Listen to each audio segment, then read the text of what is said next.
Hey guys, welcome to the podcast, episode 461. This episode was a little different. We did it as a Zoom call with Mark Drury. It was me, Doug, Mustache Doug, and Mark. That was it. Everybody else is working, out of town. It's kind of a crazy time right now. Yep. Doug made it in. We did the Zoom call. So that if you're listening to this in audio world, maybe you could check out our YouTube. Because Doug's single and has nothing else to do. Right. And I just live the closest to the studio, so we made it happen, you know? That's right. No, Mark's an awesome guy. We came in, so that will be video. It's like Zoom style, recorded like that. He wasn't in studio, but we made it work. It was a lot of fun. Sweet. This one's very different. We mentioned this in the episode 380. Go back roughly a year. That was all about like summer scouting and pressure and all that. I think you'll enjoy that episode. So hopefully you enjoyed this one. Big shout out to our partners. The podcast is presented by Elite Archery. Code WCB saves you coin on a brand new spanking elite bow. If that's what you want to do, you can have it shipped from the store to a local dealer near you, and then everybody's happy. That local dealer is making money. They're getting business. They're getting traffic. They're getting traction. Elite is. We are, because they support us. It's a beautiful thing. And that code works for anything outdoor group also. Yeah, like even companies that are not our partners, like Right. Slick Trick Broadheads is a partner of ours. WCB works there. Scott Archery Releases, it works there. Yep. So that's pretty cool. WCB, everything outdoor group branded. Big Tine. You should probably be thinking about your fall food plots right about now. Go back to, what was it, episode 458?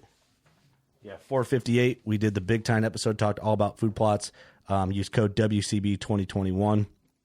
Also, Spy Point cell cams, Cell Links, Link Micros. They're selling 2-packs for like crazy deals. Like you can get into a cell cam nowadays for very cheap, especially if you go Spy Point.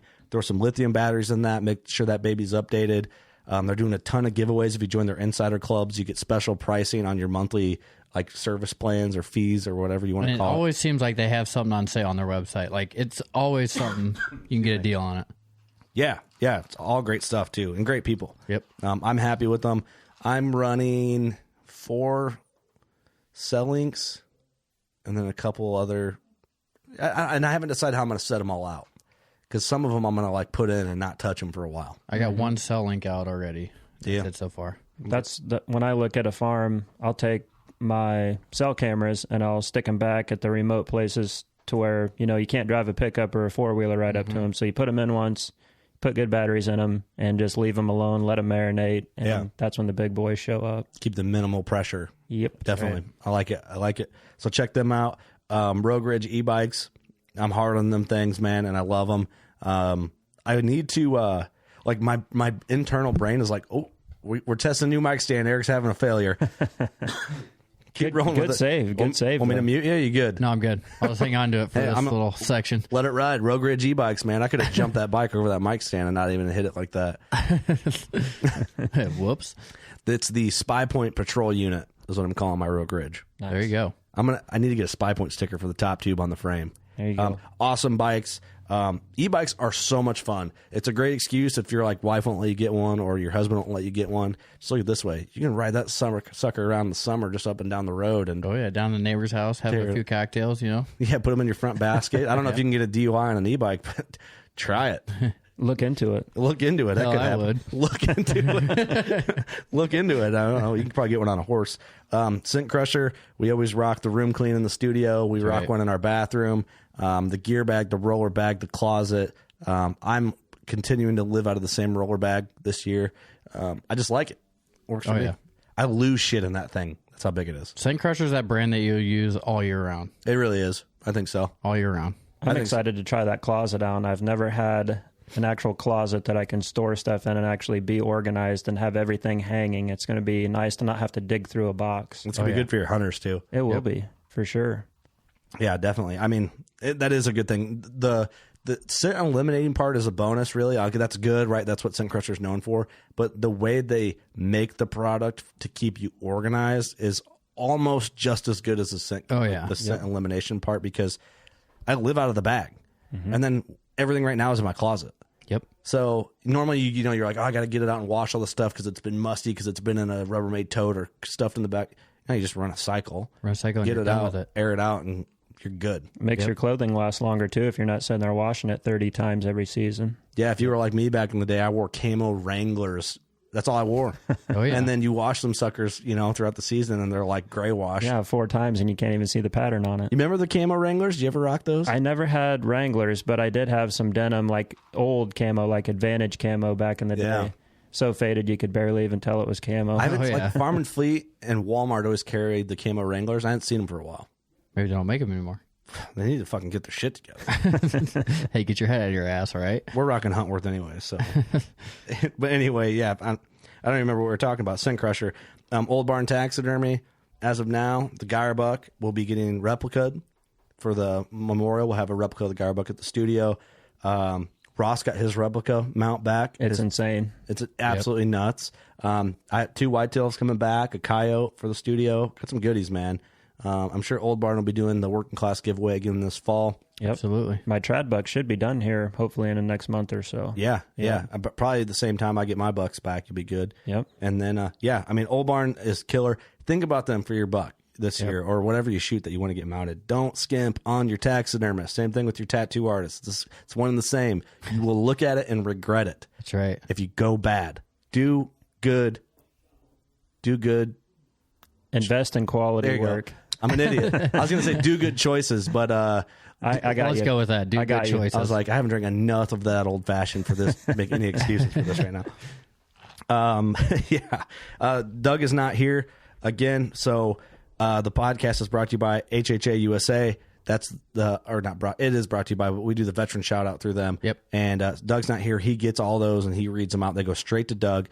HHA USA helps with getting veterans back in the outdoors, back into archery. They do a bunch of good things. They're a nonprofit. They support our veterans. We want to spotlight our veterans when we can, so that's why we do that segment.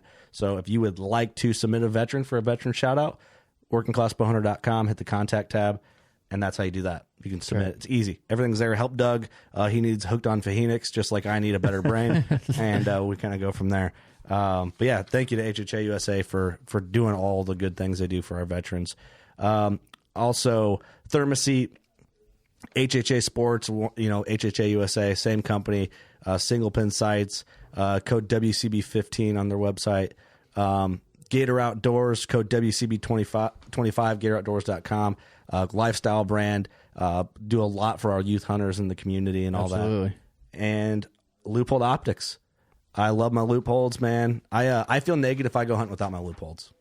So you said you're going to rock the 12x50s for a Western hunt this year. You're going to put them on like a tripod. You're going to get any type of like a tripod. I think I'm going to get a Leupold, or a tripod through Leupold, and then Clint's got a special tripod mount for the binos that he's recommending. He said it's like $40. Yep. I think I'm going to do that. He said it'll save you a lot of energy. Yep. And so I'm going to try that, I think. But I will probably switch back to my 10x42s for whitetails. Oh, yeah. But Clint's talked me in to do the 12x50s. I run 12x50s on whitetails last year, and it's doable. They're just a little bit bigger than a 10x40, but I got along fine with them. So. It depends on how well. It's not much bigger than the 10x42s, mine, because I think I have the BX4s and a 12x50. Because what do you have, Eric? You have the bigger ones, don't you? Don't you have? I have the 10x42s and the 12x50s. I thought you had a bigger set than the 12x50s. No, mine are 12x50s. Oh, I thought you had a bigger ones. Either one of those, you can whitetail hunt with either one of those. I guess it depends on how it fits in my T&K. Right. Now that's the kicker. Yeah. I'm sure it'll fit fine. They're not that much larger. I just what I noticed too is like switching back and forth as your eyes have to adjust a little more for the 12x50s. Mm-hmm. Yeah. To get used to them, because I'm so used to looking through the 10x42s. That's so nice on a Western hunt when you can just leave the spotting scope on if you want to and just rock binoculars. It's amazing what 12x50s are going to pick up. Yeah. Well, I think what I'll do then is, because I'm still rocking my 10x42s, my bino harness, I think I'm going to go ahead and switch them out this week then to the 12x50, so I'm used to it. Just get your eyes used to them. Yeah. Yep. Plus, by the time this is recorded, I should have glasses and contacts, which I'm doing to just help me in general, like shoot better, see shit better. It's a bitch to get You've old. needed them for the last 3 years. I fucking have, dude. I have, but it was one of those things I just didn't want to mess with it. I just keep putting it off. I'm right there with you. I just keep denying it. You know where I made my appointment? Walmart. I'm going tomorrow at 2:00. Get it done. Whammy. I mean, I've Working been class. wearing them since kindergarten, so I'm just used to it. Really? I'm going to get some big Jeffrey Dahmer glasses, and I'm going to get contacts. There you go. Anyway, Leupold. Gotta love See it. if they can build your contacts into the bino. That would be sweet. I'm seeing in 12 by 50 all the time. So I'm just like wrecking my truck. Sick. Just looking like We a could go hawk. so many places, but I won't. Yeah. Okay. Thank you to all our partners. Thank you for being here. Hope you enjoyed this episode. I'm Chase Ralston with Rubline Marketing. This is Jeff Lindsay. This is Michael Pitt. Hey, everybody, it's John Dudley from Knock on TV. Hey, guys, this is Jared Scheffler from Whitetail Adrenaline. Hi, I'm Taylor Drury from Drury Outdoors. Hey, this is Nick Munt from Bone Collector. Hey, this is Melissa Buckman. Working Class Bow Hunter. Working Class Bow Hunter. Working Class Bow Hunter Podcast. Working Class Bow Hunter Podcast. Working Class Bow Hunter. Working Class Bow Hunter. Working Class Bow Hunter. You're listening to the Working Class Bow Hunter. That's right. This is the podcast for Billy Joe Lunchbucket, the working man, just like me and you. My name's Travis T-Bone Turner from the Bone Collector. Thank you for tuning in. Nobody pushes the envelope like Working Class Bow Hunter. It's really, really not that good. Working Class. Working Class.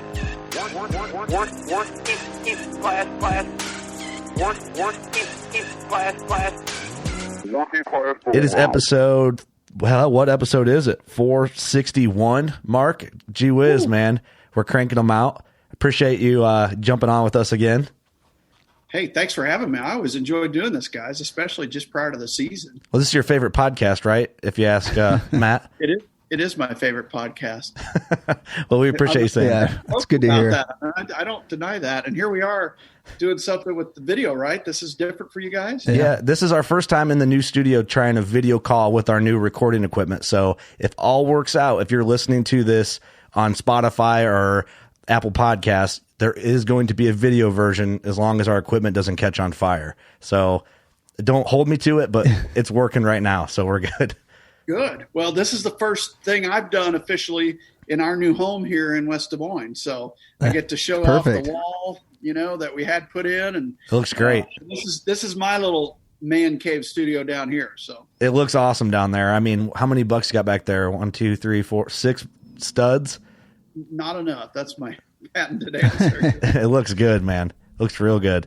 So, but no, thanks for coming. We got a ton of compliments and still are, especially last year we did episode 380, and that was like the summer scouting episode we did with you. And we had so much response to that podcast. It's probably the #1 podcast that we've done where we get people commenting saying they listen more than once to take notes. I'll be doggone. That's awesome. So That's cool. Well, maybe we can talk about some stuff today that we didn't hit last summer and, get everybody fired up for deer season. yeah, and you and I talked a little bit. I want to do a technical type podcast again, but I don't want to dive into summer scouting because I feel like we covered it so much in last year's episode that I feel like we would just cover the same material because it still applies. Mm-hmm. Certainly it applies, yes. I mean, every summer is different based on, food rotation and what type rainfall and stuff you get. But the basis of what we covered in that was, I think, pretty thorough. And we went down some rabbit trails as well within that one, and I'm sure we will today as well. So, of course, that's what we do best. Absolutely. That's what we're good at. We pave rabbit trails. Just all over the place. That's why we're still around, I think. But one thing, I want to talk about this before because you say that you're maybe more passionate about turkeys than you are whitetails, which I find crazy, but that's what you're into. I am. I really am. If the flight wasn't so long to New Zealand, I'd go there in the fall. And I'm not joking. Really? I like to deer hunt. I really do. But I love turkey hunting. I mean, it was my first love. It's still my true love, and I'm just very passionate about it. I'm glad that deer and turkey come at different times of the year because Right. you don't have to decide. I mean, you could go fall turkeying, but it's spring turkey hunting that I'm in love with. So Yeah, no, that makes sense. Well, this past season, I think, was tough for a lot of people, more so, and rumors flying for people who didn't experience it, about the turkey population being down. We hear about it more in Iowa, which is right where you're at, but I've heard kind of everywhere it's down. What's your take on that? it is, and it's multifactorial. You talk to one guy, you hear one opinion, and you talk to 10 other guys, you might get 10 different opinions. But I think there's a lot of things that are really working against the wild turkey these days. Certainly habitat loss in a lot of places. And I don't mean from like, construction or homes and whatnot, but in general, they reduced the CRP acres by about 25% about 3 or 4 years ago. So if you erase all that and you take all of that and put it back in production, I mean, that's a big number across the country. The nest predation, I think, is probably one of the biggest issues. Back when the turkeys were really on the rise in the 70s, 80s, 90s, and early 2000s, there were still a lot of people trapping, and you didn't have the population of nest predators that you do right now. The coons and possums and skunks just smoke them, man. Couple that with some really wet weather, and not only just wet springs, but torrential downpours the last few springs, a lot of flooding in prime turkey areas, but more importantly than the flooding, just wet springs where the poults get wet. It's not healthy for them. They put off more scent. They're more easily susceptible to predators. I have my own theories in addition to some of those factors. You also look at hunting pressure. Hunting tactics have changed. Used to be that the big male dominant gobblers that were doing a lot of the breeding would take care of themselves, because predominantly to kill one, you had to call one in. Well, hen-duck turkeys take care of themselves. They generally don't get killed for the most part. These days, with the advent of fanning and reaping, I think it's made turkey hunters a little more effective on those birds that have hens with them. And so if you take out that dominant mating gobbler, there's a lot of studies out there that show some of those hens then don't go find another bird or don't have a bird to replace him to do their breeding. So Dr. Chamberlain talks a great deal about that. I've been in communication with Dr. Woods over the last probably month and a half, and we've been talking about all the effects all the things that have changed in agriculture over the last 10 years. If you look at what farmers are putting on their fields right now for herbicides and pesticides, a lot of these products didn't exist 10 years ago. There's some things that they had to remedy with certain weeds and certain bugs, and they're just a lot stronger. Couple that with the seed coats. There's a lot of suspicion about those seed coats harming the insect population, harming the songbirds, the honeybees. People in Canada and Europe have been screaming about the seed coats that have the pesticides in it. It's systemic, so it goes throughout the plant, and it's not just the seed that's coated. It's then the leaves and the roots, and then the corn or the beans, whatever comes off of it. So if you add all that up, you can see it's been a perfect storm over the last 10 to 15 years where you're starting to see populations really decline. I hear others say that in the Southeast, it's the chicken manure that gets put on fields. It's spreading disease to turkeys. So interesting. It's concerning with what's going on. And I don't know how you turn all this around. Certainly, the awareness is going to help turn it around. But if it is big ag, that's the big factor, which I personally in my heart wonder if that might not be it. It's right. Like, man, we've seen such a decline in the last 5 to 10 years. And in my mind, I'm like, what's changed? Agriculture's changed a great deal in the last 5 to 10, particularly with the sprays and stuff that we're using. So if that's the case, how do you get that turned around? Yeah, that's a good point. The CRP thing, they are turning around. They're putting more acres in right now. So, perhaps there's going to be some additional habitat out there. That's interesting. The farm, I think once you can prove that it's big ag, I feel like a lot of companies like save face would pull the oh shit. I hope. And then maybe change some things. I mean, you think they would because it's the environment, and it's wildlife, and that stuff really matters, and it looks bad on them. We don't have proof of that, so I don't want all the people in the ag industry, writing or calling, going, "What the hell are you talking about?" I'm just throwing their theories out there that could be multifactorial.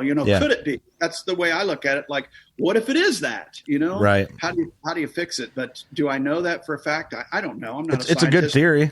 I mean, and I like that you brought up maybe like the higher pressure of hunters. I guess we could probably blame YouTube of people trying to reap turkeys and do kind of unorthodox things that are effective. I've never done that, but I know there's a big hard opinion. I feel like from what I see, if I look from outside the turkey game, looking in, there's guys that are against the whole turkey reaping, high pressure type hunting, and guys that are more the traditional style. Call them into you as part of what turkey hunting is. Right. And I see that debate, and, I try to do things in a common sense approach whenever we're turkey hunting.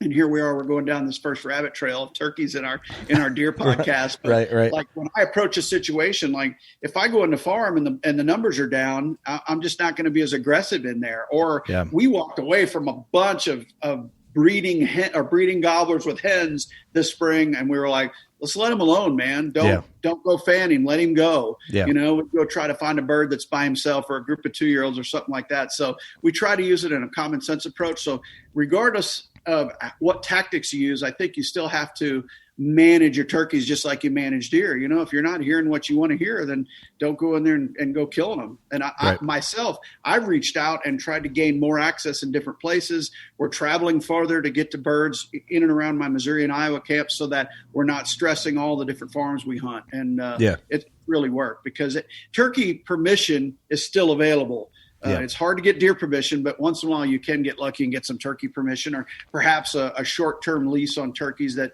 won't kill the budget or whatever. Yeah, definitely. No, I agree with that around here in Illinois as well. It's easier to find. People just don't care as much about turkeys because they don't have antlers. But no, I'm glad we covered that.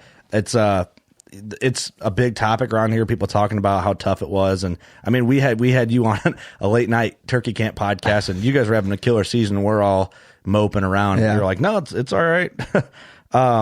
We did have a good season, but I got a lot of spots to hunt, and if they're not working here, I move over there, and we put on a lot of miles, but I work hard at getting my turkey spots lined up so that I've got enough birds to hunt during the spring. So, and I've been doing that for many years. Like we manage our turkeys harder than we do our deer, and we do a lot of habitat improvement. We do a lot of, predator control. And I think it's showing the silver lining to this whole conversation. Like I'm hearing decent reports about hatches here in the Midwest, certainly. Mm-hmm. Today I was on the farm, and myself, Wade, and Perry were out checking some food plots, and we saw a couple of hens with 6, 8, 10 little ones. I talked to Casey Morgan last night. He saw a couple of hens with like close to 20 little ones. Wade saw a couple of hens the other day. He thought were 12 to 15 little ones. Awesome. Mike Miller, our game warden here in Clark and Decatur County in Iowa, said he's seeing quite a few young birds. So I think it'd be interesting for you to put it out to your listeners to see what people are seeing and get a poll count from different parts of the country, because we did have a really dry period here in the Midwest from like May the 15th through June the 15th. And I think that it's right in the hatch, so that probably helped them a little bit. Well, maybe we'll put something in like, once this gets posted on Facebook or Instagram, maybe comment in there what you're seeing for your hatch or turkey numbers, and we can kind of just roughly survey that. Now I'm glad we talked about that because it's super important. I think too, when you brought up like the, what'd you call them? Nest predators like raccoons. I was just talking to someone the other day. They should make raccoon season year round. They should. I agree 100%. I can't believe they haven't. I think they should. If you want to help the wild turkey, I think you almost have to. But I'm not a biologist, and I'm sure there's reasons not to. I don't know what they are. That's not my gig. But I think there's a lot of hunters, pushing a lot of different DNRs throughout the country going, look, this problem's been here for a little bit. We've got to start reacting to it in some way. And we've seen some states do that. I heard Oklahoma's going to a 1-bird limit in the spring. Gotcha. Alabama reduced their overall harvest regulations in the spring. Mm-hmm. And I think you'll see other states do the same thing. So the awareness is starting to come about, especially through social media, and just hunters going, where the hell did all the turkeys go? Yeah, right. There's a lot of places where they're in dire straits right now. And I mean, we got to figure it out some way, shape, or form, but it's going to take more than just reducing the harvest, right? Right. Definitely. It's going to take a lot more than that. I don't think I would be mad if they made raccoon season year round, because I think I hit one with my truck like probably once a week. I live in the country, and it is insane how many raccoons that live out here. It's insanity how many there are right now. Insanity. I can't believe that there's not. I mean, I'm sure there is crazy diseases going on, but you almost need to just put a bounty on them again and have people go out and shoot them. At some point, they would get distemper or something and reduce their population. Deer have EHD. The wild turkey population gets blackhead, and at some point, when do the raccoons get their big disease that wipes them out? The trash pandas are resilient. Yeah, they're tough. We get like 40-pound raccoons out here in the Midwest. Like something's got to happen. That's a problem. Especially for crop damage too, It is. It's an issue. I mean, you see them walking around in the daylight out in the fields and stuff in the spring. Yeah. It's like, every time you see a wild turkey in the woods, it's a walking miracle. That's the way I always say it, because they've got so many things against them. Everything's against them, you know, especially like think about being like a hatchling. You got hawks. That's the scariest thing. Terrible. Yeah. How'd you like to be a baby wild turkey? It'd be the worst. Yeah, it'd be terrible.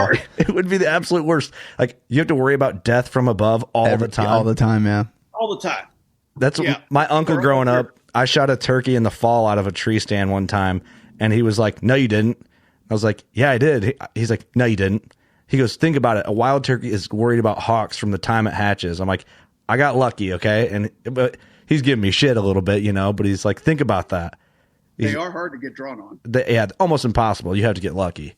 Yeah, you do. But let's talk about deer a little bit. Well, that's good, man. You know, we talked about deer on that summer scouting episode so extensively, from like pressure and to trail cams. I mean, we covered about everything we could cover, I think.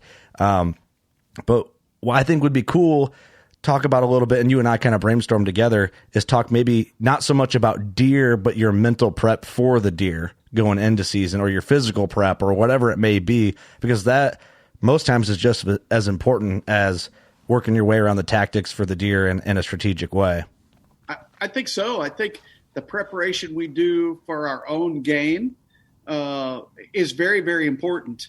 You know, you can never practice the moment of truth because you can't practice adrenaline. Mm-hmm. You know, I've read articles and stuff. I remember when I was younger, guys would say, run a 100-yard dash and then take a shot. You know, it gets you, and that probably there's some merit to that. So if it works for you, great. But it's very hard to practice adrenaline, and adrenaline screws so many different situations up. Mm-hmm. You know, like if you look back at the mistakes you've made when hunting, where you really just after the moment's over and you calm down, you go, how did I do that? Right? Yeah. Because you could stand there on the range and hit, you know, the top of a pop can all the way out to 100 yards, and then a deer walks by at 15 and you miss high right by 2 feet. You know, it's like, and sometimes this is impossible. Sometimes you don't even remember looking through your peep.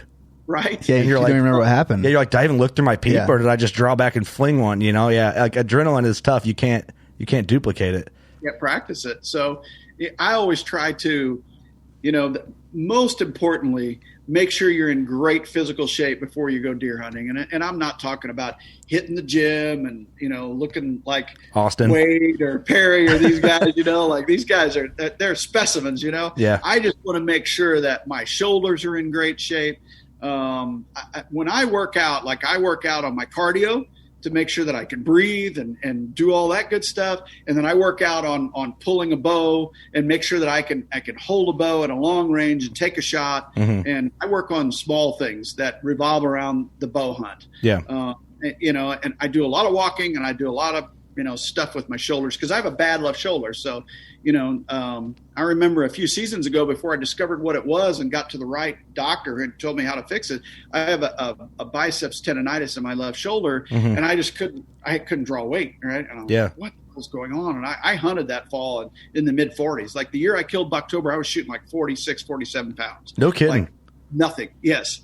And so it goes to show you. And the reason I knew I could is because I had seen Taylor graduate from 30 up to that range. Right. And I'm like, if he's getting this penetration, I'll get it because I have a longer draw. Right. So, you know, I went to a doctor and I'm like, how do I fix this? And I got a bunch of exercises I do with weights, you know, like hold it out here and then there and, you know, go all through all these things. You can look it up and look at bicep tendonitis and look at the cures for it. And it will show you what to do with, you know, free weights in a real slow fashion to fix those things and make you stronger. And I'm in my mid 50s now. I don't have the strength I once did when I was your guys' age. Mm-hmm. So I work on things to make sure that I can still shoot. And I still don't shoot a lot of weight. I shoot in the mid to high 50s right now. Yeah. But I work on that a lot.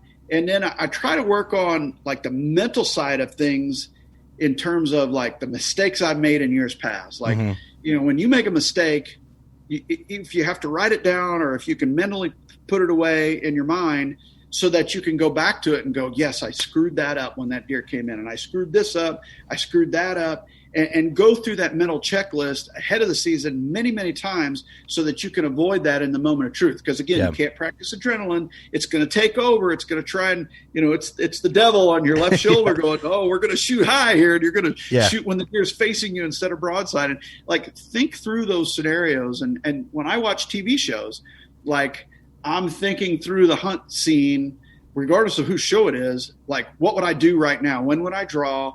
When would I shoot? When would I stop the animal? Like, I think you can't practice those types of enough, because we go through so much preparation financially, mentally, physically, spiritually, time, fighting with your significant other, whatever it is, for that moment of truth.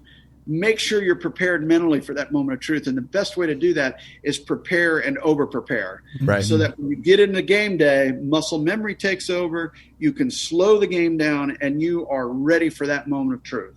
Yeah. I love that. I think the rust comes in from season to season. We were talking yesterday about your early season hunt out there, and was it Wyoming you said you were going to? Yep, going to Wyoming. Your first shot of the season might be at a giant, you know, and it's like, you can't prepare for that. At least in the Midwest, we shoot does. We start the season off just pounding does, right? Yeah, I got one tag.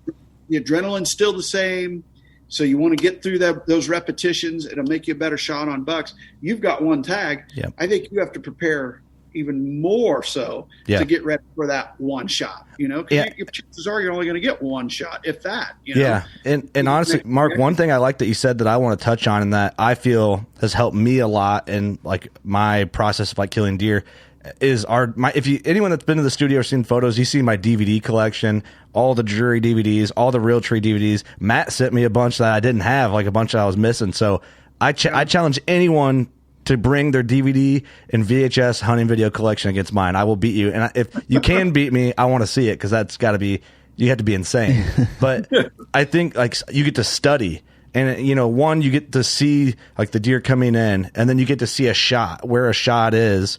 And like similar now, like DeerCast track has replaced a ton of that. But that process then, like even like just like the Monster Bucks DVDs, it wasn't the story. It was just kill after process after process after process. So I watched a ton of those.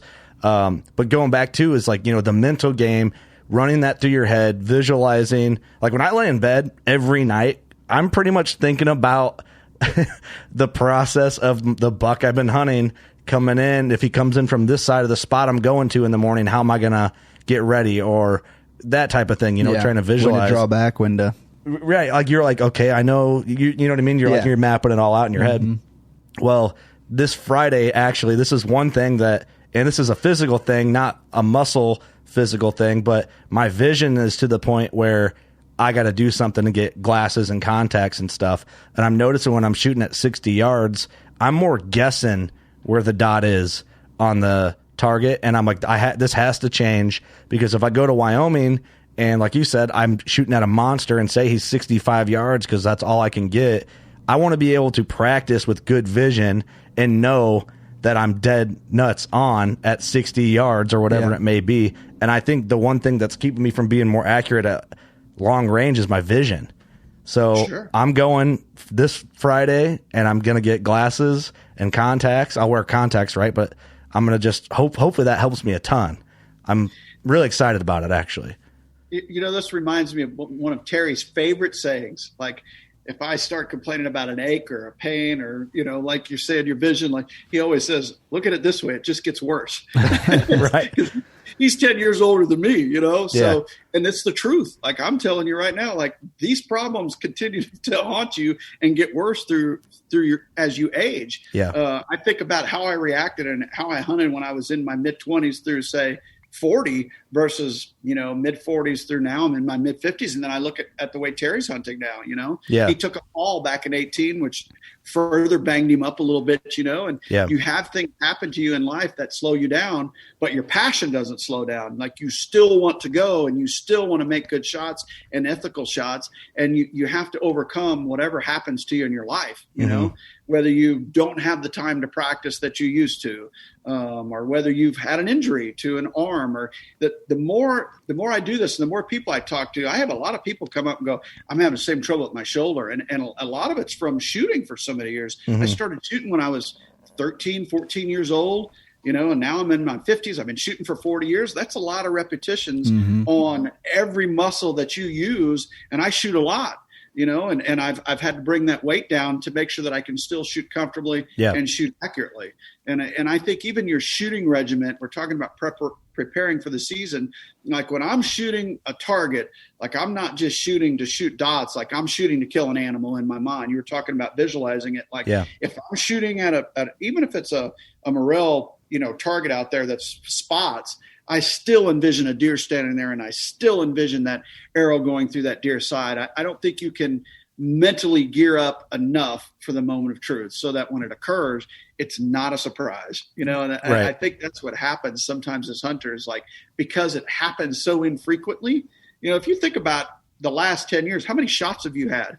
It's not a bunch. It's not a ton. And that's also a good point too, is like you see guys that are new hunters, like 2, 3, 4 years in, and they're all of a sudden like an influencer. And it's funny because you're like, man, you can't know.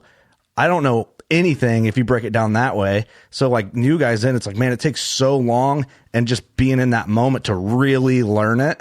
Like you can think you know it, but you don't actually know it until you've done it years and years and years and years. And I'm sure you can attest to that. You can still screw up even if you think you know it and you've done it for 40 years. Dude, I had the worst year shooting last fall that I've had probably ever. I really was so frustrated with my performance last year. And I do all this preparation. And in my mind, I'm like, geez, am I losing it here with age or whatever? And I'm like, I got so mad at myself. My last 2 or 3 shots were great, and I'm like, I think it's a little bit of mental acuity that I've lost as I've aged. And I'm not focused like I need to be, and I kick myself in the tail when I make a bad shot on a whitetail because, I'm kind of used to making decent shots, you know? Right. And then I'm like, this is not right, So I got on the range and I started shooting more and more and more and figured out what I did. I started watching video of what I was doing with my hand.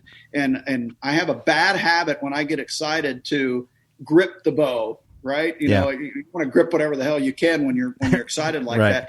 And if you go on the range and you shoot like you normally do with an open hand and then grip it, if you're a right-handed shooter, I shoot high right every time. Yeah. You're torquing. By a bunch, and that's what I was doing. And I started putting stuff on the front of my riser so that I could feel it when I gripped. I actually took an old piece of carpet, how scratchy it is. Yeah. And I taped it to the front of my riser, and I was like, then I started letting it go because it reminded me to quit gripping your damn riser. So interesting. It's all about correcting what you're doing wrong. And that's why I was saying, preparation for that first shot of the season. Like I would urge you or anyone out there, think of everything you've done wrong in the last 5, 10, 15 years, however long you've been hunting. Write a list down. I screwed this, and this up. And then if it's fresh in your mind, you'll remember not to make that mistake again because you forget things, Yep, definitely. I was talking to Levi yesterday, and we were talking about this problem, and I said, I know you and Josh are working on that tape. Could you come up with something for the front end of a riser? Because I'm sure I'm not the only one that grips the hell out of your bow and then makes a bad shot. And he was like, Josh and I have actually been talking about doing something like that. Like a trainer or some kind? Well, this like his nose button, it has those spikes on it or whatever. He goes, you can actually glue those on the front and feel those. And that's what I want, something that hurts when it touches it so that you immediately let go. Because when I'm open palm, I shoot well. But when I close, I shoot drastically off. Just put a razor blade on the front of there, Mark, and then you'll know. I'm ready for needles, whatever it takes. Needles. Yeah. It's unacceptable to hit an animal poorly because of you can't control your own emotion. Yeah. I mean, that's my opinion of it. Like, I was really mad at myself last fall. I'm like, this is ridiculous. Archery is such a mental game. And so, like, my thing with archery is, I immediately want to go back and shoot long range. And I got my bow. I retuned my bow in after I did, like, the first, 200-300 shots through it. Kind of went through and did some bare shaft tuning yesterday afternoon, actually. And then, so what I'm going to do now is go in and just bury the 20-30 yard shots until I'm just so confident there that I can't stand it. And then the next week, I'm going to go back and do the 40-50 yard shots until I'm so confident there that I can't stand it. And then I'm going to go back 20 more yards and then go back another 10-15 yards and just get confident at no matter what I got to do. And then I'm going to practice like my steep angles for Wyoming. But what I'll do after a certain point, because mentally, I'm aiming at a 2-inch dot at 60 yards and I might be just outside the dot and I feel like I'm missing, I'll start aiming at 3D targets and going, like you said, going for kill shots where I want that arrow. And I feel like that makes me way more confident. And then I perform better because I feel so good about how I'm shooting, and I'm not stressing out about missing a Sharpie mark on a target at 60 yards. And you know what I mean? For me, that helps me a ton. So I'm going to go to get back to that point this summer is my goal. I think that's wise. A long time ago, I was watching like one of the early Quest videos, and they had this archery training guy in there, and he made a comment that stuck with me forever. He goes, if you're practicing on the range, whatever you're comfortable at, cut that in half for your hunting effective range. In other words, if you want to be really effective at 20, 30, and 40 while you're deer hunting, then make sure you are proficient at 40, 60, and 80 when you're practicing. Right. So I've always stuck with that, and that has really helped me. If you force yourself to shoot well at 60, 70, 80, 90, 100 yards, then you're going to be fishing a barrel when you're in there at 15, 20, and 30 yards. Yeah. So I've always spent a lot of time at long distance practicing. I think and it's fun. It is of vital importance to shoot at long distances and become proficient at those distances. That's why we talk so much about like single pin sights, especially at longer distance. And I like the single pin for two reasons with the HHAs. One, it's easier to aim at longer distance because you don't have all the pins clustering your field of view. But then what I like is it forces me to live by my rangefinder. And I like that because I'm not like pin gapping. I'm taking my time. I'm shooting for the yardage my target is at. And a lot of people are concerned with like, what happens if it moves? Like I literally have my Leupolds with the rangefinder right next to it on my chest all the time. I do not go anywhere without it. So I'm always click, always, and I'm right on my dial. It takes a little bit to get used to, but we talk about that so much, and that's like the main concerns we get. But I live by my rangefinder. I don't care if it sounds tough or not tough to say that you guess yardage. I want to know if it's 33 yards. I want to be able to shoot it at 33, not 30, and then aim a little high.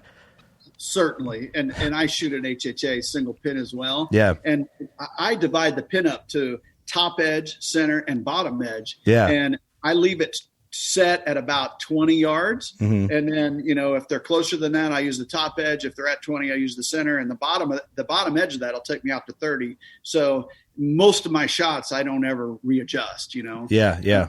So that's something you can do is use the different parts of the pin because it is different. Yeah, I haven't done that, but normally what I end up doing is finding out what does Scott Bakken call it. I always forget the terminology he uses. I basically call it like where my pin falls out. So if I have it set at 20, I'll step back to like 25, 30 to where it's like, if it's a huge drastic change, I'm like, ooh, I know I can't use my 20 yard on a 33 yard shot. I have to roll it to, I got to roll it down a little bit, or HHA has a ton of good videos on their YouTube that kind of breaks it down on how to set your pen and with your sight tape and stuff like that. They did a pretty good job with that. So if there's any concerns about a single pin for anyone listening, they got you covered there. They'll make you feel comfortable about it. They do indeed. And if you're not comfortable with a single pin, shoot the multi-pin and go whatever you're most comfortable with. I'll say that. Don't just because we're talking about a single pin, don't get off of what you're used to. If you're very proficient with a multiple pin sight, don't worry about it. Go kill them. Don't panic and change halfway through all your practicing and then have to start over. Don't change before October. And that goes for any type of gear. If you're comfortable with a certain type of release aid, I like a finger release aid that's pulling the trigger, a caliper style. Yeah. A lot of guys shoot the back tension releases, but just because you see somebody doing something, do what works for you. And make sure you try a lot of different things, find the one that you're most accurate with, and then stick with it and make yourself more accurate, Yeah. I shoot a hybrid. Like, we get asked that a ton what we use, because I feel like I'm punchy with the caliper when I get like that adrenaline dump. I feel like I tend to jump, and I kind of flinch, like, I just dump that out. But I use like it's a back tension, but it's on a release strap. So I pull it back while holding the strap, and then I put my hands on it. So it's kind of like half a back tension release, I guess. It's the Scott Hex is what it's called. Right on. Yeah. Whatever works. Yeah, that's my cure for slowing me down, because it's got a click. So like I use a kisser, and then I'll squeeze to my click and then pull through from the click. Absolutely. That keeps me calm. I'm still using the finger. So I think they're great, but I'm an idiot. So I shoot the Hex. if you're going to shoot a caliper, make sure you get a deep grip with it so that it's a pull rather than a punch. You know, yeah. If you use the tip of your finger, you're going to punch it. If you use the center, your meaty part of your finger, it's a pull. Gotcha. That's a good tip. Is that what you do, Doug? Yeah. Okay. Are you sure? Mm-hmm. Okay, just checking. Let's see if Doug's still awake over here. No, I'm good. But no, I think the mental game, archery is mental, and I think mental preparation, like going from the shooting process to practice, is obviously probably most important, and then visualizing. But I think even as little as like sticking to your goals of, you know, if you have a target buck, is like trying to maybe stick with that mental goal, like that's what you want to go after, instead of like letting your adrenaline dump go and then you shoot a buck you didn't have. I mean, maybe not as important, because whatever you shoot, you should be happy. But does that make sense a little bit, what I'm trying to get to? Oh yeah, that's part of the mental game, right? Like, you know, like how set are you on the plan? You know, Right. First of all, do you have a plan? And then how married are you to the plan? And some of that probably will be dictated by time and energy and that type of stuff. Of course, yeah. We're lucky in the fact that we get to hunt a lot in the fall. So, you know, if I've got a target, it's generally going to be that buck or not at all, or maybe multiple targets or whatever it is. Yeah. But I think that's a good play to stick with the game plan and try to ride it through to the end of the season. You know, there was a guy hunted last year in Missouri that just drove me crazy. Never did kill him. Mm-hmm. Hunted him from September 15th all the way to January 15th. Didn't kill him. Drove me nuts. Oh. Drove me batty. So did you ever have like the mental urge to like shoot a lesser deer from frustration, or maybe like, no? No, I mean, I shot one early that came in really well during the rut because I didn't have the right winds to hunt this other buck. Yeah. And I have buck tags, and I shot a real nice 9-point, but I knew that second tag was, and I had been hunting the other buck exclusively, Mm-hmm. and then I didn't have the wind, and I went to another spot and killed a real nice mature 9-point. But Yeah. other than that, there was no way I was shooting another deer. And if he's around this year, I won't shoot another one, you know, at least with one of the tags. Right. I want to ask you this, and you can tell me to kick rocks if you'd like. Like, I feel like that's fair. Because you have a high profile show and you guys have been around, I mean, do you feel the pressure on you to have to kill a deer for the show? Or like, would you wait out and not kill deer on the show for a while and just be like, because it builds the story? You know what I mean? No, I guess, yeah, there's pressure to make sure that you do things right and well, and, you know, set the right examples. And we try to live by that. But in terms of shooting a particular animal, that's a personal like feeling that comes from inside. Yeah. So no, I'm not going to go out and shoot a deer that's, you know, just for TV. Right. You know, like I think Tom Ware said it best. I heard him say this line about 3 or 4 years ago on Bo Manus. He said, "Your heart will always guide you in the right direction when it comes to, is this a shooter or not?" Mm-hmm. Right. So let your heart be that detector for you. You know, don't let your mind go, well, that would look good on Instagram, I'm going to shoot that deer. No, if your heart's going bonkers and you're like, that's a shooter, oh my goodness, I can't wait to hopefully get a chance at that deer, then I think that's a very good rule to live by. Like, your heart kind of does let you know when it's happening. Right. Yeah.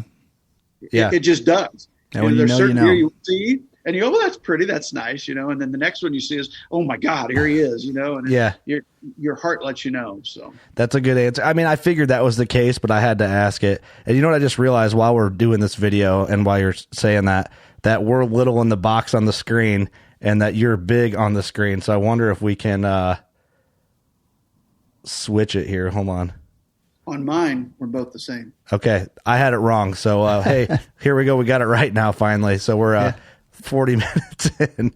Oh, well, you're the guest. It looks better like this, though, anyway. Yeah, true. No one wants to see our faces. Live and learn. Remember, I said this is our first time doing this in studio. But no, I love that answer because I feel that's what gets a lot of people with shows in trouble, is because it's almost really not for the right reason, or it ends up changing down the road to not be for the right reasons anymore. I don't know. From a viewer, I think that there is at times a disconnect, even within our stuff.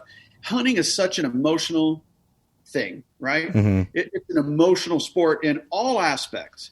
And sometimes there is a disconnect between the emotion you feel in the field and what ends up airing. You know, maybe it's the wrong music choice, or someone said something incorrect and it got used, or an editor's choice of a certain scene that sometimes I think causes a disconnect, that it is not intended to be that way. It is very hard to portray what you're feeling as a hunter whenever it comes onto TV. I've noticed that. So we try very hard through the narrative and the music and the moment and the footage and the way that we edit to make sure that it number one, shows the ultimate respect for the animal, and number two, also shows that it was an emotional decision and an emotional moment to take that animal's life. Yeah. So it's just very hard to portray. We do our very best at it, but I will say I've seen other stuff that leaves me scratching my head at times. It's like, what the heck? I go, what the heck? But who am I to judge? We could only do what we feel is right at Drury Outdoors and portray the sport in the way that we feel it should be portrayed. And we have a saying, make it about them, not us. We try to make it about the animal and the viewer and not ourselves. And if we live by that rule, make it about them, not us. And I think that's helped guide us through several years of doing this. Yeah, I would agree. I mean, that's why you guys have stood out. I think, it's the direction and basically the theme of the whole show. It's not, look at us, we're awesome and we're killing these deer. It's like you're showcasing certain animals. And I just like the whole painting the story of like all the deer behind you that you've killed. It's when we were watching them in the studio the other night, we had the fight party for the McGregor fight and we were watching the old Boontown, and we're all just like gawking over like the bucks coming in. That's part of the fun of watching the videos. Like I'm a true fan of all DVDs, hunting DVDs and stuff like that. So maybe I'm a little more opinionated because I grew up watching a bunch. So there's certain things I like and don't like, but no, you guys do a killer job. So well, I appreciate that. And I'm a fan too. I love watching. I used to buy every Monster Bucks video that was ever made, and I'd sit there and watch them all. And I bought all the Quest ones. And, I can remember the Gene Winsel and Barry Winsel, when they first came out with their stuff, I watched all that. And turkey video I could get my hands on, I watched all that. And, I was truly just enamored with just the game and the way it was portrayed. And I'm still that way. I watch Outdoor Channel all the time and YouTube, I go on there. Instagram, if I see content, I watch it. I'm still a junkie about it, man. I love watching wildlife. I think it's amazing. And there are some people these days that do things so incredibly well. There is some beautifully shot stuff in terms of the cinematography, the storytelling. I mean, there are some really epic stuff out there right now. Yeah. There's some really rough stuff, but there is some beautiful stuff. And I think the consumer's pretty good at sorting out the difference between the two. Definitely. Oh yeah, I definitely think so. Is there anything that you think in the mental side of things, talking about like from shot processing to visualizing to just maybe tweaking stuff, whether it's a muscle or your vision, is there anything that we're missing there to get prepared if you want to hunt a big buck or just anything, whatever you want to hunt, really? We talked about a lot of it in terms of make sure your muscle memory is there and make sure you shoot as much as you possibly can, but not too much. I think there's a happy medium between I'm shooting really well and holy crap, I'm fatigued and my pattern just went like that. And that's when I try to put the bow down and come back to it in another day or two. I let my muscles relax and recuperate and then come back and shoot again. So I shoot often, but I don't shoot a lot when I do shoot, if that makes sense. Like I like to shoot 6 to 20 arrows every day if I can. I also avoid wind at all costs. I will not shoot in the wind because it gets in your mind. You can't shoot well if I'm trying to sight in. I avoid wind. Once I'm on, I will intentionally go shoot in the wind and practice my drifts, especially like if I'm going up to Alberta or if I were going to Wyoming, I would practice some drifts in different wind speeds at different distances. I think it's very important to understand what wind does to a shaft at 40, 50, 60 yards at 10, 20, 30 mile an hour. So I would advise you, once you feel like you're in tip-top form and you're pounding that circle, start practicing in different conditions. If you're going to hunt out of a box blind, practice out of a box blind. If you're hunting out of a tree stand, practice out of a tree stand. If you're hunting in windy conditions out west in a spot and stock situation, do that. Start practicing from elevated hills, shooting down into a creek. Whatever you can do to emulate the exact scenario you're going to be in just makes you that much better once you're there. Definitely. And then once you get in that position, slow that game down. I talk about it all the time in our shows. Jim Thome told me that years ago. Here's a guy that's Hall of Fame, 612 home runs. Imagine the pressure of people in stands, 40,000 people screaming at you and taking a 95-mile-an-hour slider out of the ballpark, right? Yeah.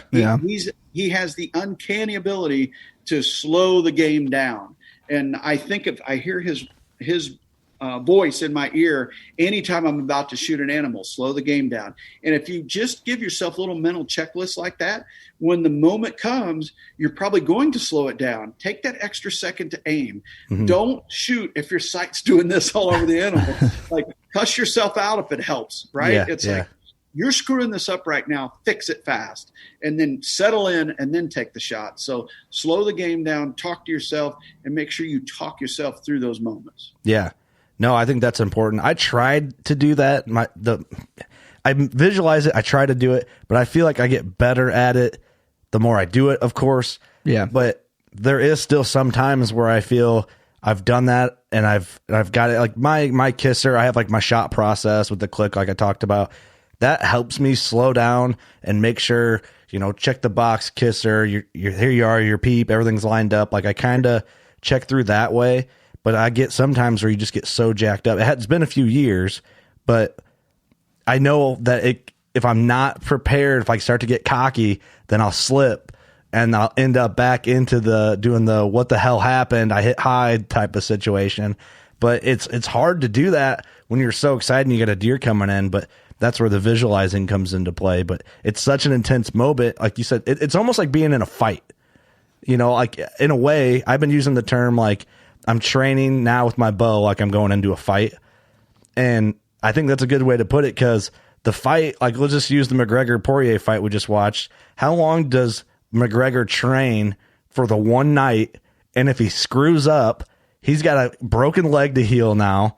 And then once that's fixed, now he has to go back to training. Mm-hmm. And all he can think about is visualizing not getting beat up by the other guy and coming out with a win. Kind of the same thing in a way.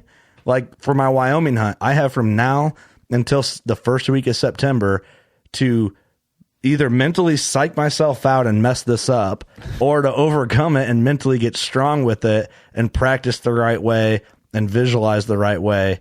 And it is a lot of pressure. Like I feel it. It is, because more than likely, weather will take about half your days away every year. Mm-hmm. I always say that. Weather will take 30 to 50% of your days away, where it's just crap weather. They don't move. You don't get a chance. And then when you finally do get a chance, are you going to have multiple chances? Hell no. You're not going to go to Wyoming and have 3 or 4 shots. I would just about bet, unless it's an incredible place. Most hunts come down to execution of the shot at your 1 or 2 chances that you're going to have. Yeah. Stoltz said that years ago. Another quote that, I mentioned so many quotes that things stick with me. He said that years ago. He goes, the difference between a good season and a bad season is making those 1 or 2 shots that you were presented with. Mm-hmm. Because you're not going to have many shots this fall. That's just the way it is. Yep. Unless you're on, a farm with a bunch of does and you're on doe mission or something like that. Yeah. But on a target animal, like a lot of people are looking for, a mature buck, how many shots are you going to have this fall? It ain't going to be many. Not many. So you got to make sure you're ready when you get it. Yeah, especially on a specific deer. Like if you got 1 buck, maybe 1. Maybe none. Maybe none. Maybe You're none. lucky for 1.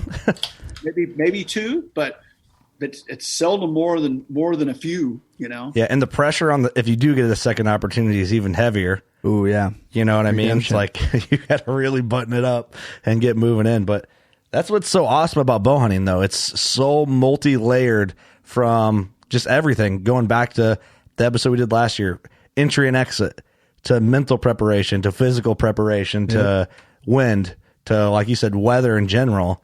Pressure. It's not easy to do, which is why it's so fun when it happens the right way. It is a big chess match. It really is. And your heart and soul are in it because you're emotional about it. You're passionate about it. Mm-hmm. And there's a lot of feelings that come in along with all this stuff. It's easy to get disappointed. It's easy to get down. And sometimes that's where you have to kick yourself in the butt as well. If you blow a stock or spook an animal, or, you can't let that ruin the rest of the season or the rest of the day or whatever it is. Like that's going to happen. Some of the best hunters I know or it's much like a closer in baseball. The best closers have a very short memory because they're going to blow saves. Yeah. And they can't let that blown save carry into the next game, or then they're done, right? Yeah. So it's the same thing with spooking a deer or missing a shot.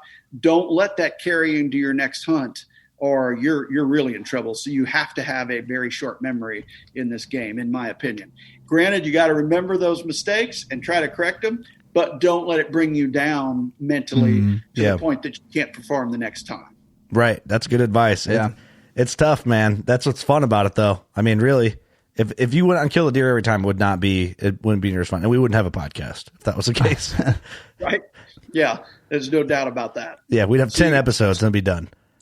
So do you have some target animals in mind, or for this fall? I'm hoping you have something in Wyoming, or you got anything, or do you know what size animal are you hunting in Wyoming? I'd say I would like to see myself get on a 170 buck or better. We will see. Big mule deer. It's a big mule deer. I just want something that looks like, I mean, that 160 mark's going to test me. Our buddy Ross Bigger shot a 160 buck, and it's a beautiful mule deer. Like that's what, like, to me, I want a good representation of a good mule deer.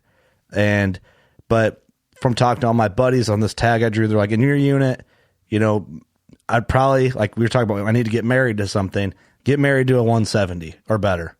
Nice. And so I'm like, okay, well, I'm going to try and do that. You know, I'm going with one of my mule deer idols, and I told him, I said, man, if you tell me something, I'm going to absorb it and learn and listen. So if he's like, hey man, let's wait, I'm waiting. You know, I'm going in as green as I can on a mule deer hunt with who I consider an expert, and my buddy Clint Casper's going with. He's killed some giant muleys, and I'm going to just be between those guys, absorbing as much information as I possibly can from where they're looking, how they're approaching certain things in the mountains, and what they think, what type of caliber buck we can go in on. So I will say I'd like to kill 170 or better. I'll get married to that right now on the podcast. I'll make this prediction that you're going to learn is it a week-long hunt? How long is it? We're going to go 5 days. If I have to stay 9-10 days, we're going to do it. Okay. So week plus or minus, I'll make this prediction. You're going to learn more in that period of time, not only about mule deer, but just yourself and then whitetails and how to hunt them as any week-long period you've ever had. That's the thing that I love about mule deer hunting. You watch them on TV and you go, man, they just stand there. You know, they don't seem, you know, whitetails are constantly running, you know, tail up, they're fleeing. Yeah. Mule deer have taught me so much about white-tailed deer, and it's made me a better hunter because you know the game's there and you've got to try and get to them. Whereas whitetails, you're letting them come to you predominantly. And in mule deer, in a spot and stalk situation, you're taking the game to them. And I'm here to tell you, you're not as good as you think you are until you try stalking on a mule deer buck. I mean, those suckers are hard, man. I mean, it is hard to get in on them, whether you have wind cover or you know, enough cover in general to get in there on them. I learned so much about myself and my abilities in those, you know, 15 plus years that I've been going to Alberta hunting with Corey Jarvis. And it's just amazing what other hunting experiences can teach you that you can bring back home and make yourself better at home. Yeah. And my mule deer hunts annually have made me better on whitetail deer. Well, I'm looking forward to that then, because I'm going in as just, I'm going to learn as much as I can. And I know I'm going to learn a ton. So that makes it more exciting. And I can see what you're saying. You know, it's a different type of hunting, but I think it's cool to just go somewhere new, go for a different species than the normal Illinois, Iowa whitetails, and kind of get that notch of experience and just knowledge under my belt, and kind of builds me as a hunter in general. You're going with the right people too. So I'm going with, great friends, but knowledgeable friends. Like I highly respect them in the mule deer game. So, and killers. I mean, they have a track record of killing really big deer consistently. So that means a lot, regardless of what you're doing, elk, mule deer, whitetails, turkey, whatever. When a guy's got a resume, you know that you're going to learn a lot on that trip, you know? Yeah. Devin's got, he killed, we did a podcast called The Cemetery Buck. I think that buck was 230. I can't remember. 230s. He's got a 224 or something like that, and one just over 200. And Clint's got a bunch of DIY over the counter Colorado 190 muleys. And So not a bunch. That is so tough to do. That is so tough to do. They're nuts. They're spending some time. Yeah. They're paying their dues. That's why I'm just going to be that. I'm the intern, man. I'm just going to soak it all in and learn from them. That's a smart approach. I'm telling you, it'll make you a better whitetail hunter too. Yeah. Just understanding what mule deer do on a daily basis. I mean, they feed all night, then they're going back to bed, and then in the evening they're getting up out of their bed and trickling down. And the difference between them and whitetails are doing the same damn thing. But mule deer, you get to see it often because it's big country. You can look across the canyon and watch what they do. Yeah. Whitetails, it's they're all hidden and secretive, and you don't get to see that. But it helps you become a better whitetail hunter, just understanding what deer do on a daily basis. That makes a lot of sense. I'm excited for it because I don't even know. Like, I mean, I've mule deer hunted in Oregon a little bit, but it was more open hill country, I guess, in a way. But I'm excited for this because I'm excited to learn how to look for them. You know what I mean? Like, I want to see. Like we're going to set up here in glass. Like, well, where are you looking and why? Like, I'm excited to learn just like even that fairly basic stuff, but maybe not. Maybe it's not basic. I don't know yet, but I'm excited to learn like that process. Okay. Then we find one. How the hell do we get over there? And what's the game plan? I'm excited for that because it's just different than the Midwest. Cause like you said, you don't get to do that. You don't get to spot a whitetail bedded. Yeah. I mean, I've never snuck up on a bedded whitetail in Illinois. Ever. Occasionally you might get the chance, but you're going to blow it when you get close, most likely. Right, yeah. On a whitetail. Yeah. I mean, it's a trick, man. I love mule deer hunting. It's awesome. And it's just where they live is so beautiful, right? Yeah. I mean, it's gorgeous. Definitely. Anytime you're mule deer hunting, you're somewhere pretty generally. So yeah, Wyoming's incredible. I wish you luck on that. I hope you do well. I hope you learn a bunch, and Thanks. I hope you get to kill a nice mature mule deer. I mean, it'll be cool if you're able to. Yeah, bottom line, I mean, $170, I would be overly thrilled. You know what I mean? But I say that I'm married to that. I would be thrilled with an opportunity at a mature mule deer, not killing one. I've never killed one with my bow, so I'm not going to go in cocky. Sure. So. Go have a good time. Let your heart be your guide, and you'll do fine. Yeah, and what I'm excited about truly is I get to hunt on my dad's birthday out there, which is September 3rd, and my birthday is the 6th. So, that's cool. So I'm hoping I could kill one on my dad's birthday. Would be like awesome. A dream come true, you know. I'll bet you it's raining and snowing and winds blowing 50 miles an hour. Yeah. Yeah, good luck, Curt. Yeah, he's like, oh, you wanted to test, huh? You got cocky. I heard you on that podcast with Mark. Yeah, that's what'll happen. He's so probably. cocky now, are you? He's with you, right? Yeah. Thanks, Dad. Yeah. Yeah. So I'm looking forward to that. It'll be a damn good time. Hell yeah, that's gonna be awesome. So, Dougie, you got a whitetail you're? I got one I'm after, so we'll see how it goes. I still got to do a lot of scouting and get some stands up here. Yeah, I had 2 whitetails I'm hoping to see on 2 different places that I'm hoping could be up there in the numbers, but I don't want to throw anything out. Yeah, we're not throwing numbers out. Yeah. What about you, Mark? I know you said you got the one that you never caught up with, but yeah, it kind of went MIA there in December sometime. So I'm hoping he shows back up. That Missouri buck may not be with us anymore. I don't know what happened to him. But I didn't get any more pictures. We didn't find his shed, so I don't know. There's a couple deer in Iowa that I'm hoping, grow some. But do I have a number one target? Not per se. There's one that if he's around, he would definitely be my number one target, but he's kind of sporadic. He doesn't stay on the farm a lot based on pictures the last 2 years. So he's going to be a tough one to run into, but you just never know what's going to blow though either. I have a lot of different satellite farms. I used to always have just one big monstrous farm. Now I've got an 80 here and an 80 there and whatnot. And they have a way of always ending up, providing something that gets us really excited. So we'll see what the cameras look like. I don't have them out, but they'll be going out here soon. Awesome. I don't have mine out yet. I just was getting them out of the garage and making sure batteries were good and all that. So I'm pretty excited to see what's coming in. Do you think this has been a pretty wet summer? Do you think that has a huge impact on like antler growth? It does. It definitely does. Because those plants that they're consuming, anytime from when those antlers fall off into spring green up and then on in through the summer as they finish out, those are nutrient transfers from the soil into their body. And the more rainfall that they're getting and the more young plants that are growing, that's a direct nutrient transfer from the soil into their body. So if you think of it in worst case scenario, drought, dry, stemming, nasty, well, what nutrients are being transferred in their body? Yeah. As opposed to, one where you're getting an inch every week and there's young green clovers and legumes and stuff all over the place for them, and it's lush. It does make a huge difference, actually. Yeah, I think so, just from what I can see. But, I haven't been able to cut my grass in like 2 weeks, it seems like. So I might have a big buck bed in my yard as I'm about to put it in the CRP program. Yeah, right. I get home and I'm like, no, it's raining again. I can't mow my grass. So so maybe I'll kill one there.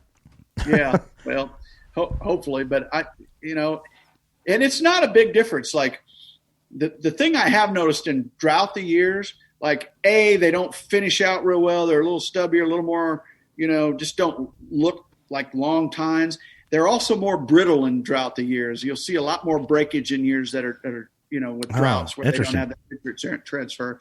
But you take a wet year, and we've had a decently wet year, although we went through a dry period there from mid-May to mid-June. But you take a wet year, you generally don't see nearly the breakage. So that also goes back to that. Does it help? Of course it does. And it helps with the density of the antlers. I never thought about the breakage. I never even thought to pay attention to that. I didn't either. I thought they just It makes me fighting. I just thought they got a little more aggressive. I never really considered that a thing. Of course, they can break them whenever they want, but if you watch really drouthy year, look what the racks look like in December, man. They get all shattered. Wow, I'll have to pay attention to that. I never even thought about it. It crossed my mind. I mean, it makes sense. It does make perfect sense. Just one thing you never think about. I feel as I get a little more knowledge, with food plots and stuff, you start to attribute certain things from one type of the year to another type of the year. But on a basic level, it's hard to compare things from May to January that they could be in relation. But it makes sense. They definitely do. Oh, yeah, 100%.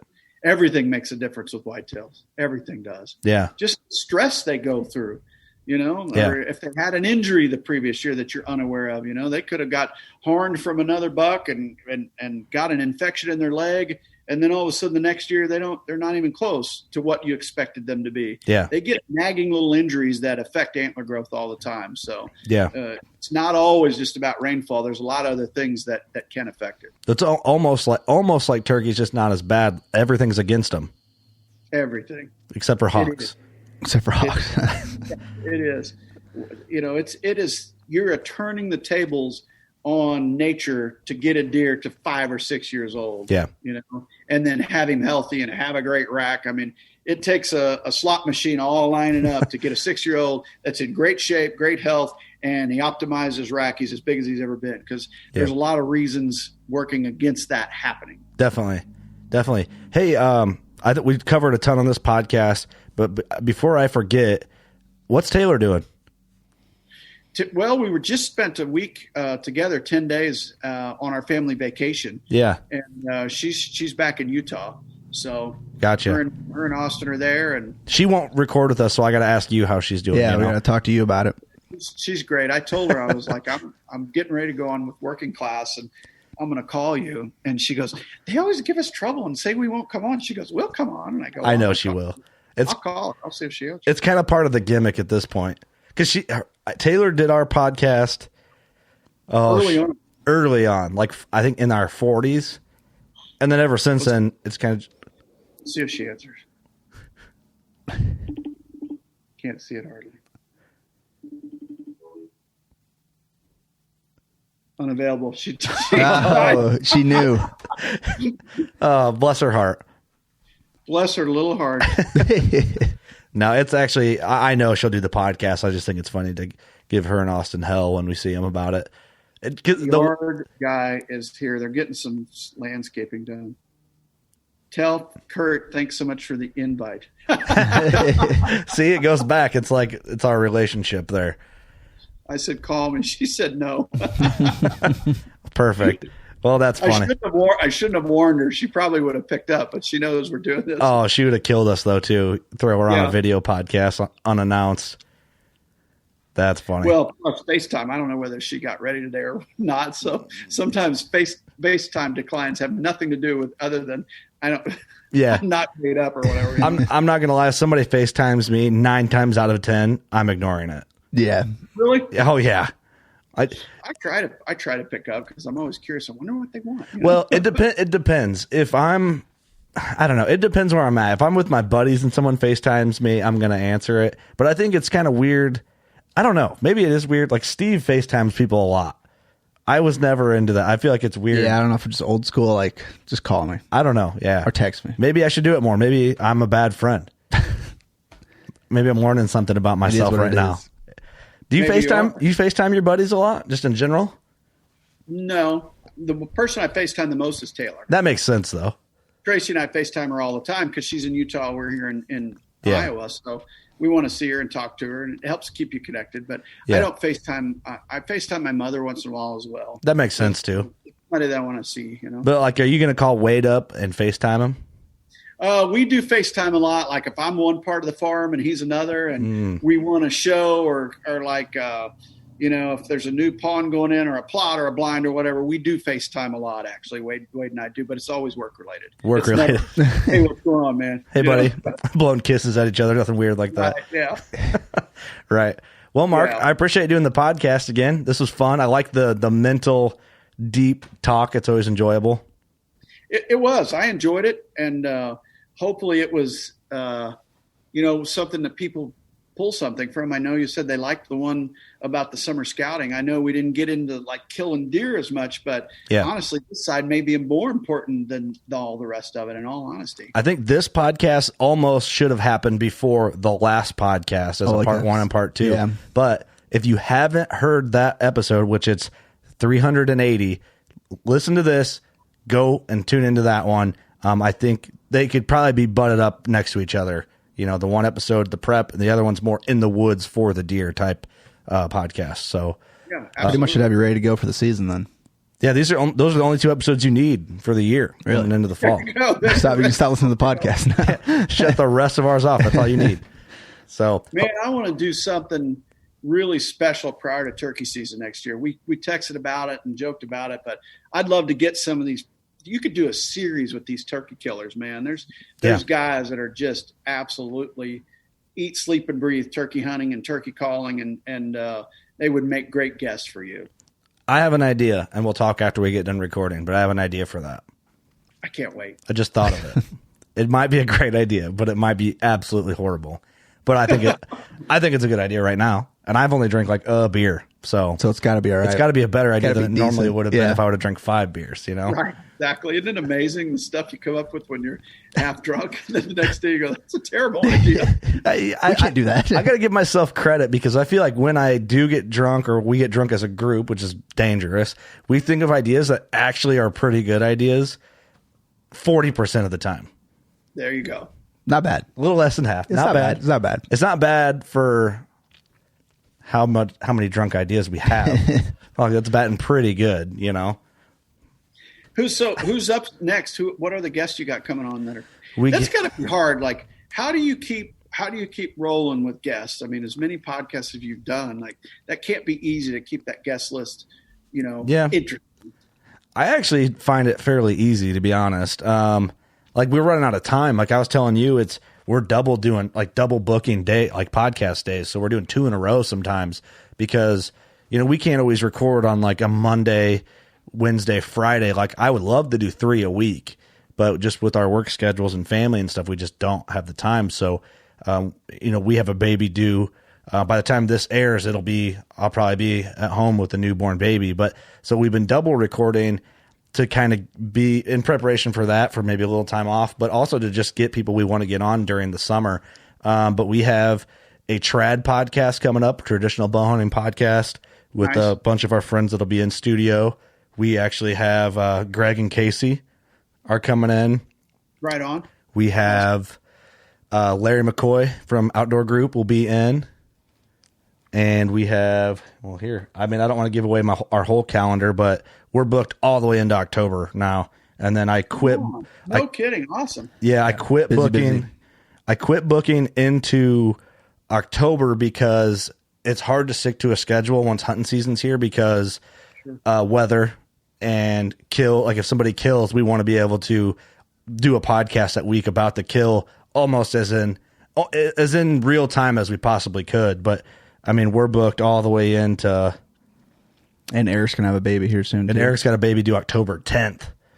So, yeah, we're booked. We're straight into the first week of October. I think Casey's got a baby due October 15th. Oh, no kidding. Yeah. Terrible timing, boys. But better than November. My anniversary is October 21st. Your wedding anniversary is? Yeah, but Tracy's a saint. She is a saint, but, but back then all I thought about was turkeys. And I was like, I picked the date because I'm like, every year we're going to have fall coloration, and that's why I picked it. But little did I know, that many years ago that we'd be this into the deer stuff. So, yeah, well, I'm sure it probably evens out somewhere, right? Like she makes you pay for it somewhere. No, like you said, she's a saint. I mean, she's awesome. I'd be lost without Tracy. I got to say, Mark, she's cooler than you are. She is. That much I know. And she can outdrink me too. I was like, I don't know. This sounds bad for any of my buddies that I'm friends with that their wives are friends with us. Like, your buddy's girl is never as cool as you hope she is. Is that fair? True. That's true. I mean, not always. See, here I am. I'm getting in trouble. Not always. That doesn't always be true. But usually you're kind of like, don't bring her around. But I feel like Tracy's pretty damn cool. And I know she doesn't listen to these podcasts. Or, I mean, if she does, I don't know why. But so we're not kissing her ass just to kiss her ass. But that's how I feel when I met her. I won't disagree. She's an amazing, amazing person. Yeah. I'd be lost without her. And Terry likewise would be lost without Willa.